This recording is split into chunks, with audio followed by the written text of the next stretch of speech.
And wellness highlights के एक और ताज़ा तरीन एपिसोड में आपका स्वागत है। मैं हूं रविंद्र सोनी।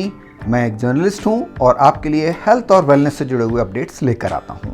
तो चलिए शुरू करते हैं आज के अपडेट्स। उप मुख्यमंत्री श्री राजेंद्र शुक्ल ने आज हमीदिया चिकित्सालय का निरीक्षण किया। उन्होंने हमीदिया चिकित्सालय में चल रहे निर्माण और विकास कार्यों की जानकारी प्राप्त की।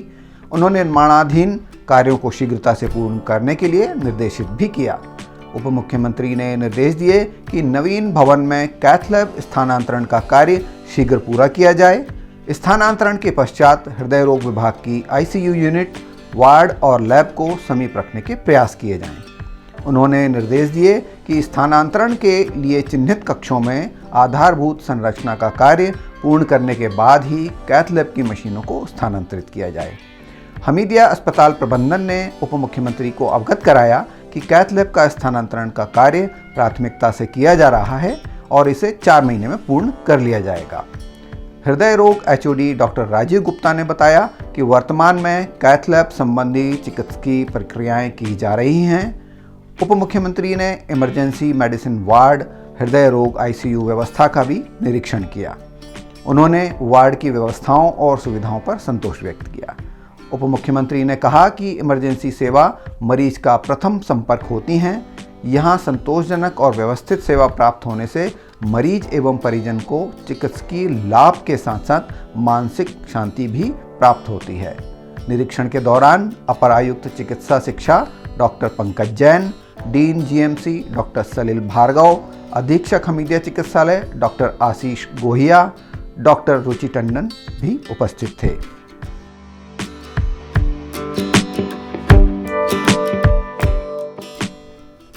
अगला अपडेट भोपाल मेमोरियल हॉस्पिटल से है।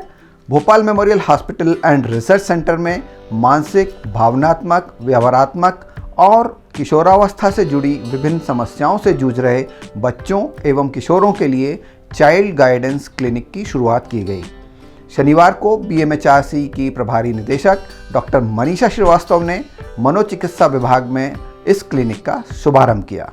इस क्लिनिक में बीएमएचआरसी की मनोचिकित्सा विभाग की में सहायक प्रोफेसर डॉक्टर ज्योत्सना जैन हर शनिवार को सुबह 9 से दोपहर 1 बजे तक मरीजों को परामर्श देंगी। शनिवार को ही बच्चों में होने वाली इन समस्याओं के बारे में चर्चा करने के लिए एक जागरूकता कार्यक्रम आयोजित किया गया, जिसमें इस क्षेत्र के विभिन्न विशेषज्ञ मौजूद थे। चाइल्ड गाइडेंस क्लिनिक में बच्चों में पाए जाने वाले न्यूरो डेवलपमेंटल डिसऑर्डर्स जैसे कि autism spectrum disorder, addiction deficit hyperkinetic disorder, intellectual developmental disorder का आकलन और उनसे जुड़े हुए व्यवहारिक विकारों का इलाज किया जाएगा। पहले के मुकाबले आजकल बच्चों में एंजाइटी और डिप्रेशन ज़्यादा देखने को मिल रहा है। कोविड महामारी के बाद से internet use disorder, gaming disorder जैसे रोग भी बढ़त पर हैं। कई बार किशोरावस्था में पाए जाने वाले बुलिंग, पीयर प्रेशर और रिलेशनशिप से संबंधित मेंटल हेल्थ इश्यूज भी बढ़ रहे हैं। इन सभी समस्याओं का इलाज चाइल्ड गाइडेंस क्लिनिक में बहुविषयी दृष्टिकोण को अपनाते हुए किया जाएगा। अब चलते हैं हम एम्स भोपाल की तरफ। Central zone association of clinical biochemist of India द्वारा एम्स भोपाल में आयोजित 2 दिवसीय सम्मेलन आज संपन्न हो गया। इस शैक्षणिक सम्मेलन में नैदानिक जैव रसायन में नवीनतम प्रगति और जीनोमिक्स और सटीक चिकित्सा के साथ इसके एकीकरण का पता लगाने के लिए प्रमुख विशेषज्ञों, शोधकर्ताओं और उद्योग से जुड़े लोगों ने एक साथ मिलकर चर्चा की।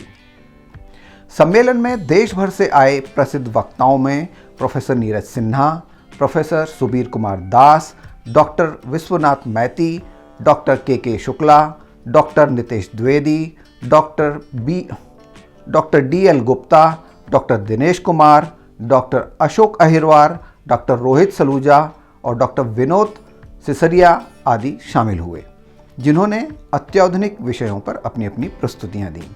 इस अवसर पर सम्मेलन के ऑर्गेनाइजिंग सेक्रेटरी सुकेश मुखर्जी ने हमें बताया कि जो सेंट्रल जोन ACB आईकॉन के नाम से हम पहली बार एम्स भोपाल में मध्य प्रदेश में कर रहे हैं, हमारे ये एक्चुअली प्रयास इसमें था जो हम एक जो क्लिनिकल बायोकेमिस्ट्री को आगे बढ़ा रहा है, क्योंकि हमारे जो थीम है कॉन्फ्रेंस का that is innovations in clinical biochemistry.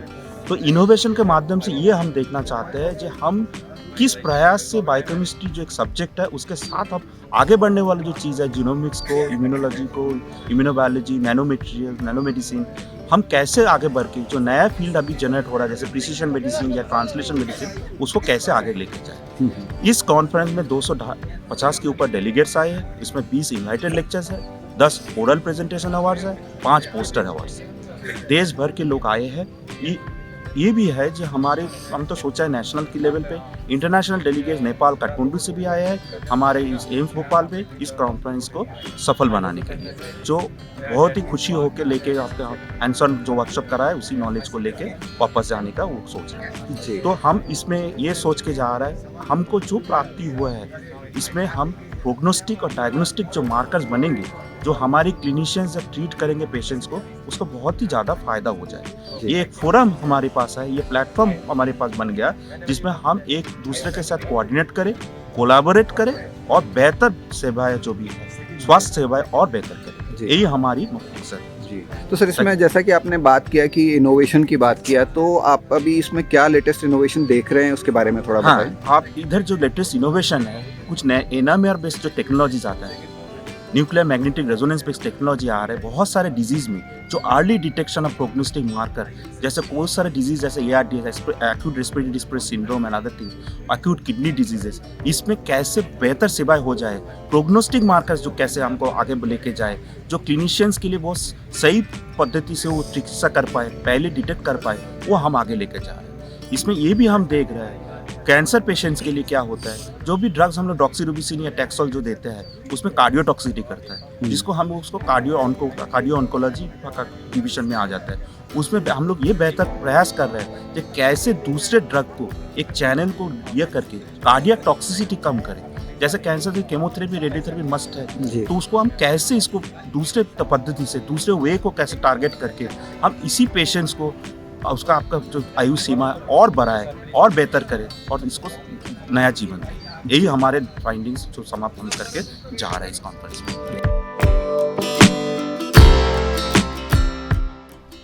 अब चलते हैं हम नई दिल्ली की ओर। भारत में रोबोटिक सर्जरी की बढ़ती लोकप्रियता के बीच, जो अभी भी अपने शुरुआती चरण में है, भारत के पहले और एकमात्र घरेलू सर्जिकल रोबोटिक सिस्टम SSI मंत्र के निर्माता SS इनोवेशन ने नई दिल्ली में 2 दिवसीय ग्लोबल मीट का आयोजन किया। इस आयोजन का उद्देश्य रोबोटिक सर्जरी की बढ़ती हुई लोकप्रियता के बारे में जागरूकता बढ़ाना है। इस मल्टी स्पेशलिटी रोबोटिक सर्जरी सम्मेलन में दुनिया भर के 150 से अधिक विश्व प्रसिद्ध डॉक्टरों की भागीदारी देखी गई, जो विश्व स्तर पर रोबोटिक सर्जरी के भविष्य के परिदृश्य, सर्जरी में आर्टिफिशियल इंटेलिजेंस के एकीकरण और टिकाऊ टेली सर्जरी की खोज पर चर्चा करने के लिए एक ही मंच पर आए।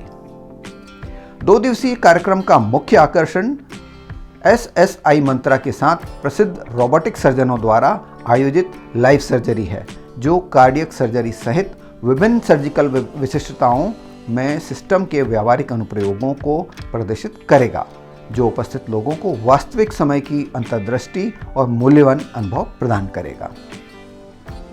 तो ये थे आज के हेल्थ और वेलनेस से जुड़े हुए कुछ हाइलाइट्स। आशा करता हूँ आपको पसंद आए होंगे। अगर आप इस चैनल पर नए हैं तो आपसे निवेदन है कि इसे तत्काल सब्सक्राइब कर लेवें, और अगर आप पुराने सब्सक्राइबर हैं तो आपसे पुनः वही निवेदन, इस वीडियो को ज़्यादा से ज़्यादा लोगों को शेयर करें और लाइक करना बिल्कुल ना भूलें। साथ ही हम चाहेंगे कि आप हमारे इस चैनल पर क्या और कुछ कंटेंट देखना चाहते हैं, इसके बारे में कमेंट बॉक्स में हमें ज़रूर अवगत कराएं। आज के लिए बस इतना ही। जल्दी मिलते हैं एक और ताज़ा तरीन अपडेट में। तब तक के लिए आज्ञा। Thanks for watching.